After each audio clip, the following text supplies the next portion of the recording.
Welcome, witches, wizards, and muggles alike, to another enchanting episode of Magical Tales from the Slytherin Common Room, bringing your favorite Harry Potter fanfiction to audio format. So sit back, relax, and Accio headphones, and let the magic begin. Apostasy by Deydralinne, Chapter 11, Family Breakfast. Hermione stared down at the pool, watching the way the lights buried within twinkled.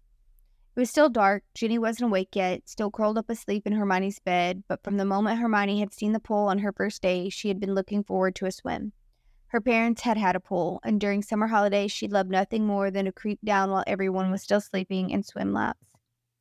She had found the swimsuits yesterday afternoon, but her extensive stroll through memory lane with Draco had left her nauseous, and she had crawled into bed as soon as dinner was over. Like the trainers, they were in excess of the numbers she would need. This morning, she had picked a one-piece, white, sporty-looking suit.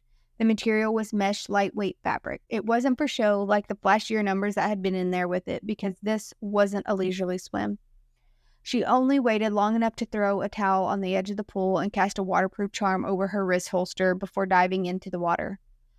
The water wasn't cold from the night air, but it wasn't heated either. It encased her as she glided through the water in a way that woke every nerve ending alive with a buzz. There was just something about the feeling of pushing herself through the liquid that suits her. The power of her legs propelling her through the water left her feeling strong. It had been years since she had last had this opportunity. She swam a lap of the pool, rolled under, and kicked off the pool wall to swim the lap back, only to repeat the action. Hermione swam back and forward 7 times before she unexpectedly crashed into a solid surface. She pulled upwards out of the water to see a smug-looking Draco Malfoy. "Do you mind?" she snapped. "Not at all," he responded, stepping closer to her, his hand darting through the water to her wrist. He held up one of her metal blades to her face, anticipating many enemies in the pool. Hermione crossed her arms and sneered at him. "Well, you're here, aren't you?" Draco chuckled in a low way that had his chest shaking. His bare chest glistened with tiny mounds of water coating him. "Am I your enemy, Granger? I thought we were on the same team now." "Everyone's my enemy until they give me a reason not to be, no matter what team you're on." "Had plenty of enemies in the Order, too. You saw that," Hermione stated defiantly. His eyes traveled down the swimsuit that clung to her, across her shoulders and arms, leaving a trail of goosebumps behind before looking into her eyes again. "That I did. Wasn't the only thing I saw." "Oh, fuck off, Malfoy. Yes, you're attractive. That's not news to you." She ignored the glint in his eyes at her admission. "But you're also a gigantic pain in the ass. I'm trying to swim, and you are in my way, so kindly fuck off." "Such a filthy mouth, spewing profanities like that," he drawled. "Is there something you want, Malfoy?" "Nope." He drew out, popping the P sound. "Just enjoying the view." Hermione rolled her eyes. "Well, enjoy it somewhere else." As she made a move past him, Draco's hand shot out and grabbed her arm, causing her instincts to kick in. Hermione's free hand came up, and she jabbed her palm under his jaw, connecting with force. Draco growled and whacked her arm away with the hand that had been on her arm, pulling that knife from earlier back up to point at her a mere centimeter from her face. Hermione stuck her tongue out slowly, the tip pressing into the tip of her own combat knife. A sharp pinch as the point pierced the skin. Draco's eyes darkened as his gaze flitted down to the connection. Her eyes narrowed at him. Her lower abdomen clenched tightly as she watched his pupils dilate at her action. His face only lit by the dim glow of the pool lights. He was looking far too good right now. The shadows sought all the sharp lines of his face and chiseled body. The water clinging to his shoulders, chest glistening in the lights. His blonde hair was damp and swept back out of his face. She was definitely in trouble here. Retracting her tongue and snapping her mouth shut, Hermione tasted the faint metallic taste that accompanied blood. It wasn't much. She had barely pierced her tongue, but against the bright silver of the blade was a singular drop of her blood slowly tracking downward towards the handle. Hermione reached up, snatched her knife back from him. Draco remained frozen in the spot, staring at where the knife had been. "First chance to swim laps in 8 years, and as usual, you have to come along and ruin it," she grumbled. "Right, sorry, I'll just..." Draco trailed off, turning and jumping from the pool, quickly scooping up his discarded towel and wrapping it around his front. Hermione frowned. That had been easier to get rid of him than she had thought, as she watched him retreat back into the chateau. The tightness in her abdomen hadn't eased up. In fact, if anything, it had spread through her like fire. No, that wouldn't do at all. She returned to her laps and pushed herself to kick harder than before. By the time she was finished, the sun was cracking over the horizon and her arms and legs felt like lead, but the thoughts of Draco Malfoy's sex appeal had been pushed into the depths of her mind. She clutched at the edge of the pool and tried to slow her breathing. Good swim? Hermione nearly jumped out of her skin. Jesus, Jen, you scared the crap out of me. How long have you been there? Ginny shrugged. Maybe 10 minutes. Panicked slightly when I woke up and you weren't there, but refrained from burning the house down long enough to pass by Malfoy muttering some nonsense about it being his fucking pool and looking like a deer in the headlights. What did you do to the poor bloke? He looked proper out of sorts. Ginny moved to sit at the edge of the pool, her feet dangling into the water. Hermione shrugged and shook her head. I don't know. Told him he was ruining my swim. Nothing out of the usual. Hermione leaned back, extending her arms as far as she could allow while gripping the edge, tucking her knees up to her stomach and pushing her feet against the wall. I think we should sit down with that lot today. Ginny nodded her head towards the door. We need to get the raid done before they take off as a security measure. Hermione nodded. I know the Order doesn't trust us, but do you really think their first instinct will be that we turned? Ginny shrugged. Probably not, but the longer we're gone, the more likely it will be that they pack up just in case. You called it yesterday when you told Malfoy that we only have a small window of opportunity. Hermione assessed her friend's face, and you're really okay with leading them straight in there. Ginny raised an eyebrow. Why wouldn't I be? Hermione shrugged at her, lowering herself into the water until she reached her chin. Your brother might get killed? Ginny's face softened as she started chuckling. Good thing I have 4 to spare then, right? Honestly, Mai, you don't need to worry. I'm in this, okay? 100%. I can't stand Ron, and frankly, after the way he's treated you and me over the years, I really don't give a mandrake's behind about him. I might hesitate if it were Georgie or Bill, but Ron is big enough and ugly enough to look after himself. And if not, well, that's on him. He should have paid more attention to our training sessions when he had a chance. Are you?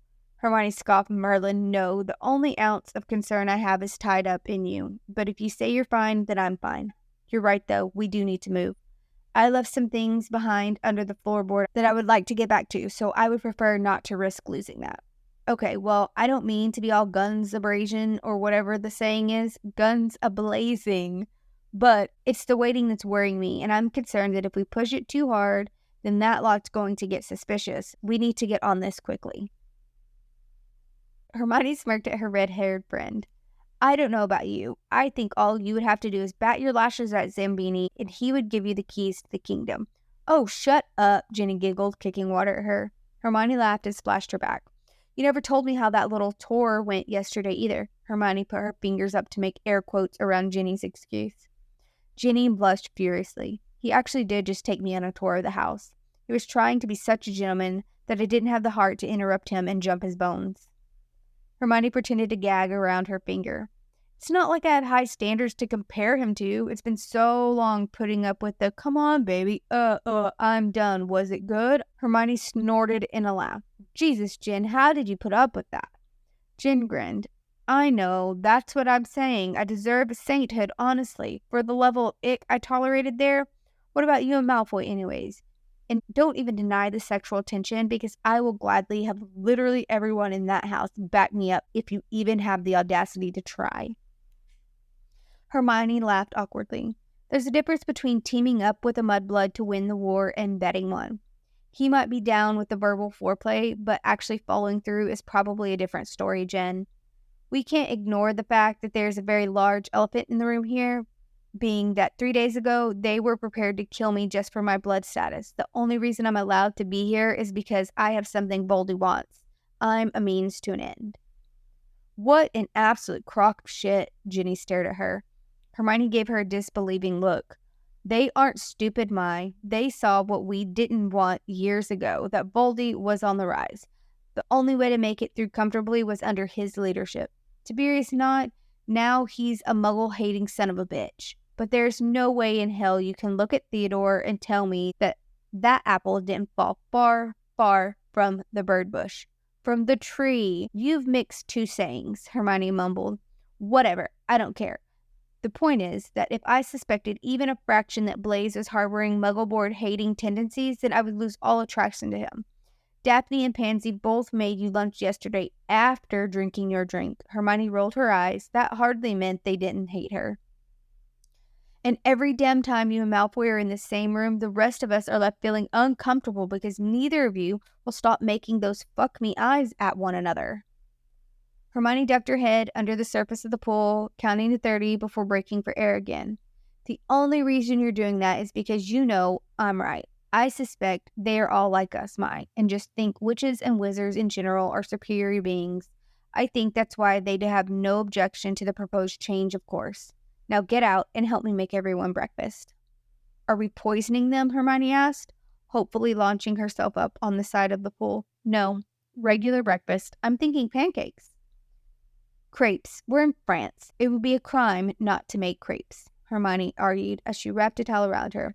Yes, fine, but I don't know how to make crepes, so you're going to have to help me, Ginny sighed as they stepped into the kitchen. I'll help you, sweetheart. Ginny and Hermione both had their wands out instinctively in a second. Theo raised his hands in innocence. Would you lot stop sneaking around, Hermione cried. I'm going to put bells on all of you, I swear. Bells? Why? Doesn't matter. It's not sneaking, it's our house. Besides, if you don't want everyone to hear your conversations, then you probably shouldn't be speaking at such regular volume when the kitchen doors are open and when Draco's, Blaise, and mine and Astoria's rooms all have decks that overlook or neighbor the pool. Hermione gave him a withering look. I'm going to get changed. Are you okay here, or are you going to come with me? Hermione ignored Theo's show of offense at her question to Ginny. Ginny smiled. I'm fine. House rules. Remember, if he tries anything, I'll just stab a fork in his eye.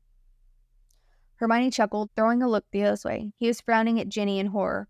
All right, Theo, play nicely. Me? You two seem to be far more violent than I am in an everyday capacity. Tell her to play nice. Hermione trotted back upstairs to rinse off quickly in the shower before throwing on some jeans and a tank top. A small mint green portable radio caught her eyes as she passed the sitting room. Oh, hell yes, she said to no one as she scooped it up and ran back to the kitchen. Ginny, look what I found. Theo and Ginny were already in the process of mixing the batter in a large metal bowl. Hermione didn't even wait. She turned the radio on and quickly began to tune through the stations. An upbeat song caught the attention of Ginny, who grinned over from the kitchen island. They say I'm crazy. I really don't care. That's my prerogative.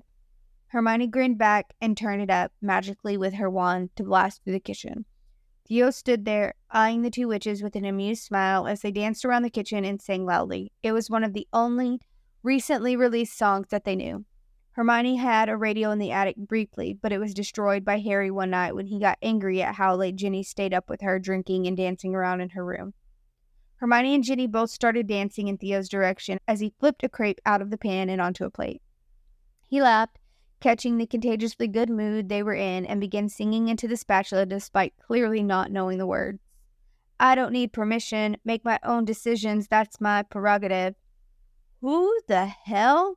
A ruffled-looking Daphne sprinted into the kitchen, her long blonde hair a mess. Pansy followed closely behind her in short slip and silk robe. Ginny and Hermione looked at each other before dancing their way towards them, trying to pull them into it the way they had pulled Theo. Astoria's small frame stepped into the doorway next as she took in the scene in alarm. Oh, family breakfast? I love it! And instantly started skipping over to Theo to press a kiss to his cheek at the stovetop. Daphne looked around in bewilderment. It's 6 in the fucking morning, she exclaimed. Pansy sighed and made her way to the coffee creamer and tossed it to Pansy, who nodded her thanks. The song ended and Daphne opened her mouth to argue, but couldn't seem to find the words. Pansy passed her one of the mugs before slumping into one of the bar stools, still adjusting to the sudden and loud wake-up call. Buy me diamonds and rubies and pressers. Another upbeat song came over the radio, and it made her happy to see Astoria starting to dance beside Ginny as she piled a stack of plates on the island. Daphne sulked into the bar stool next to Pansy and glared silently into her coffee cup. What I need is a gentleman who does the best he can, there to hold my hand. I want to understand, of course. I want diamonds and expensive things. Blaise's figure stepped into the archway. One eye squinted shut as the other blinked in an attempt to adjust to being awake. Good morning, Ginny chirped loudly his way.